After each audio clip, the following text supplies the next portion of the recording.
Hello. Hi. Yeah. Sorry. Am I supposed to not talk over the music now? No. I fell asleep for a moment.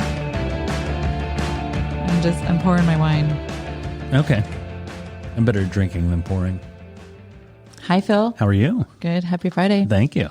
Guess who we have here today? Who do we have? Lindsay Musco. Hello. From Yay, Lindsay. Poppy and Vine Life. So is it Poppy and Vine Life, or is it .life as part of the URL? And that's not actually. It's part of the URL. Okay. And it's also in all of my social media handles. So it kind of was to just like, it's a lifestyle kind of blog magazine about wine country, California. And Poppy and Vine was picked kind of as a way to show, like, to pay homage. I think Homage? Yes, Yeah. there's to wine country in California, but to also there's wine and there's poppies all over the world. Yeah. So we get to travel and explore. And so it does have, it plays on both. Yeah. Totally. With the main focus, of course, being Sonoma County wine country. Yeah. Yeah. The state flower, right? Poppy. It is a California Vine state being flower, wine. right? I'm a little slow sometimes. Yeah. I love California poppies. I think they're beautiful. Like, I feel like I should have been from California just so I could say that my state flower is I think a poppy. And also part of it is poppies grow in like the most unconventional locations. Like on the side of the highway? Like on the side of the highway. Right. And they thrive and flourish in difficult climates and challenges. And so, it was also just like my own ode to self. Yeah. Well, you've had quite the challenging last couple of years, right? Yeah. It's actually been kind of a crazy decade. The last decade was a little insane. You were ready for 2020. Oh, just go for the whole. Yeah. The whole decade. I mean, like, Just get rid of it. Needed to kick the can. I want to first tell you before today, I want to really, really dive deep into a festival that Lindsay is promoting, creating. She's doing all the heavy lifting. But first, I want to tell you how I got to know her. So she does. Oh, how did you get to know Lindsay? I do that. He does. I'm a troublemaker. That's why we drink wine here. And actually, as I said that, now I don't even remember the introduction. I know what you do, like what our relationship is now, but now I don't even remember what our introduction was. I came to Keller Street was hosting, I think it was the Economic Development Board for Sonoma County. Yes. And I came to one of those. Right. And Martha introduced us. Yeah. So Kiefer Barr's PR, who was doing our PR for Keller Street co-work. That's right. She was we did Martha, this event and Martha works for Kiefer Barr's and she introduced me to Lindsay. And Yay, Martha. so now Lindsay is doing the social media work for Keller Street co-work, which I used to wake up in like a cold sweat. Right. Because back in the year when I couldn't sleep and I didn't sleep for a whole year when we launched here, and I was like, and then here, let me sit down and do all the social media shit also, which I don't really love to do anyway. I thought it was a little too good to be you, to be honest. Can I say that? It used to be me, but now it's not. And I'm going to say it's better than ever because I don't have to do it. It's been getting better and better. So Lindsay is the genius behind our social media, and the fact that I'll tell you, every time I see a notification on my phone that says like Keller Street co-work liked or said thank you or whatever it was, I'm like, oh, thank you, Lindsay. Like, she's at home and she's saying thank you to the people. An angel gets its wings. I love it. And an angel gets its wings. So that's where our relationship started.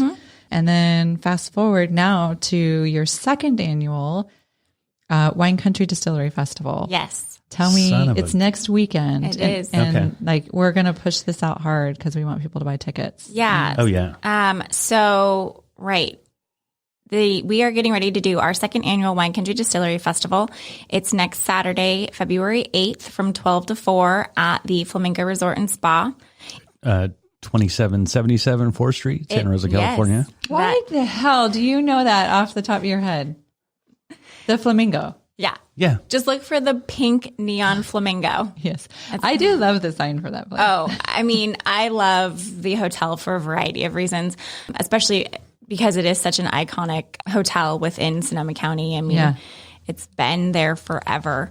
And so it's exciting to have the event there and be able to be a little bit more centralized, have some better space for both attendees and vendors. Yeah. And so But more importantly is the event goes to benefit a local nonprofit called Sonoma Family Meal, which was founded in 2017 in response to the Tubbs fire. Oh, okay. And so they provide chef-prepared meals to families displaced by natural disaster.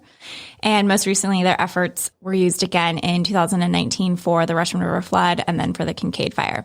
And what's great is they take a community food model approach. So they work with local chefs, with local farmers to, use the supplies that they have that they might not be able to use otherwise because of the same natural disaster, so to speak. So it's a really great kind of like full circle way to support the community and give back. And so this event benefits them. Oh. Yeah, which is really exciting. So, but more importantly, on top of all of that is it brings together, we're going to have 20 distilleries. Holy Jesus. I as you say that from an consumer point of view, like as the person who's getting to take part in the experience, I would be like, yay, this is awesome. Like from the event side of things, I'm sweating bullets just thinking about all the work that you're doing right now. Yeah. So it's 20 distilleries. We've got 4 food trucks. We've got 3 musical performances by solo artists that are local to Sonoma County. We also have non-alcoholic vendors as well as what I call like snack bite vendors. Oh, yeah. That will all be there. And a cocktail competition. Oh, Jesus. Yeah. And then there's a raffle, which 100% of the raffle ticket sales go to benefit Sonoma Family Meal. Oh, 100% of the raffle tickets. Yeah. Nice job. Who's doing the cocktail competition? So we've got Beer Baron, Dukes, and Valette. Oh, I don't know Valette. Valette out of Healdsburg. Yeah. Wait a minute. There's a bar in the county you don't know? It's technically a restaurant with a bar.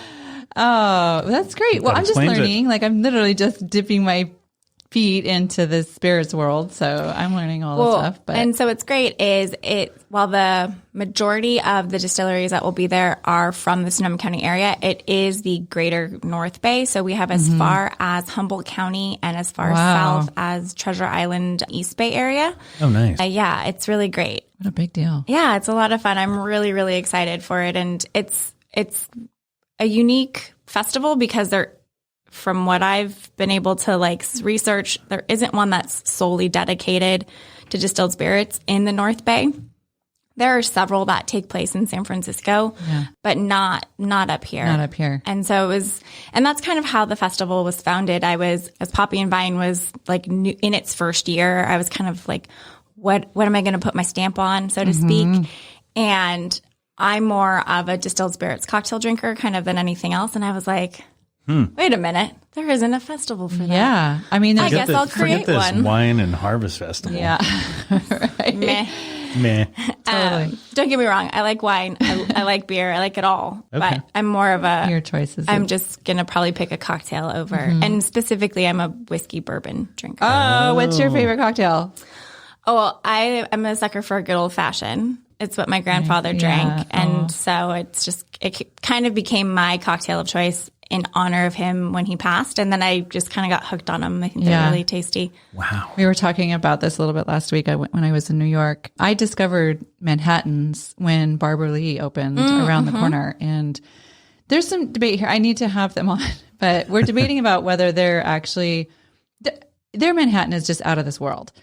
And every time I try to get one somewhere else, and so this is what I was trying to do in Manhattan, right? I can't find anything remotely close. The Manhattan. So obviously the spirit, the rye itself is probably part of that equation. But I'm wondering if their version of an old fashioned of a Manhattan is just not the traditional style. So I need to get I need to do some background research on I can't get behind, Manhattans are hard for me. And I think it's the vermouth. I'm not a vermouth fan. Okay. So I've never quite been able to. Oh my God. I love it. I just love a good old bourbon and soda over. No, yeah. That's right. good too. Over, what does that mean? Over the rocks. See what I'm saying? I'm just learning all this stuff, like the lingo. Do you have a favorite bourbon then? So one of my favorite local bourbons, that's hard. There's a couple. So it's like picking between your kids, right? I don't have any of those, so I don't have to decide yet. Right. So one of the distilleries that's going to be there next weekend is called Tamar Distillery, and they're based out of Ukiah. And one of the brands that they make is called Low Gap, and they have a couple different bourbons, blended bourbons, straight bourbon, whiskeys, rye. They're by far one of my favorites, and I stumbled across them at Bottle Barn. Oh, wow. And I was like, yeah, sure, let's try that. And it's just really good, neat, just like on its own, nothing to it. It's great. And then I really also like Griffo's Stony Point whiskey is really good. I love it. Yeah. I mean, not that I have a lot to compare to, but I did an episode at Griffo and we got to taste that. It was really nice. So that's a big favorite one of mine. You go through like a bottle a week, don't you? Shut up. Anyway. That's a good question, though. Like, generally speaking, I know people have different habits, right? But I always think if I were to, I mean, there's 2 bottles of spirits over there, actually 5, but 2 that I'm thinking of, like, it's going to take me all year to go through those. Is that normal? Oh, like how often? Do you, we got to have more people. No judgment here, but my how answer often would be no. But okay, so like for a bottle that size of, I guess like, $7.50. Yeah, like generally speaking, in a home where people have a cocktail like a few times a week or something like that, or even one a night or something like. Does that? I mean, it's probably like 2 months. Yeah. All right. I need to entertain more often, obviously. So I or also just cry into a glass down here by yourself. I'm all for solo drinking. No judgment. No judgment. Exactly. You do no you. judgment zone. I also really like to I consider myself like a home cocktail creator, and so a lot of times I Bottle Barn is my happy place. So you're like, oh, I want to try that, and I want to try this. Yeah. And there are definitely other spirits that last much longer. So St. George's makes a delicious pear liqueur.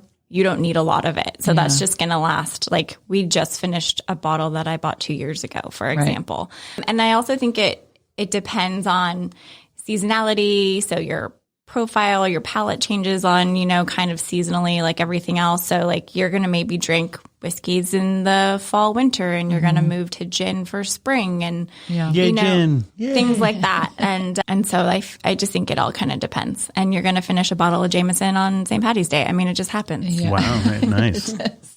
Just happens. The whole bottle just came and went. St. Patty's Day, It's March, right? March. Okay. March 17th. Yeah. Oh, your drinking days. Well, it's like a holiday we celebrate in my home. It's a big deal. Like, we do is St. Patrick's Day always on the 17th or a certain? It's always on the 17th. Yeah, Okay. 17th. I was in Chicago St. Patty's Day one time. Oh my gosh, it's great. I can't imagine. Do they still dye the river green? Oh yeah, yeah. People were staggering out of bars at like 10:30 a.m. Like, hey, I recently. It's so funny that the things that I find that I like. A friend of mine. It was a year ago or so on my birthday. No, 2 years ago.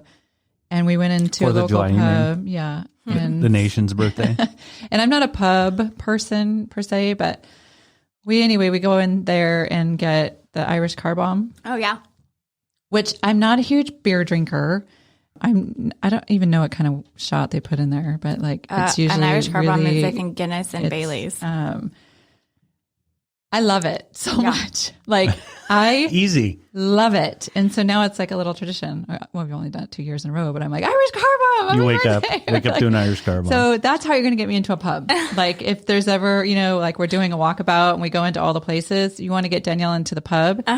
Irish car bomb. That's hilarious. And I'm there. Okay. Yeah. I actually didn't have my first one until maybe 2 or 3 years ago.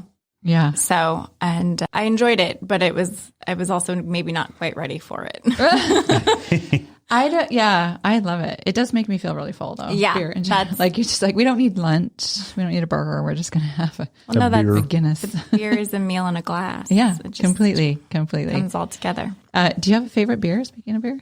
Like that's local. I'm a big fan of sours as well as hazy IPAs. So I'm not going to say, I'm going to interrupt you. Sorry. Actually, that's am not cool. proud that when I'm looking at you, she's like the most lovely, sweet human. And you don't appear to be a person who is like, into the hard, like the harder stuff, like the strong. I know this sounds so awful. Just like spit it the out. stronger flavors, like you're like sours and double. Did you say double IPA? Well, no, I mean, I No. drink one of those, but hazy Hazy IPA.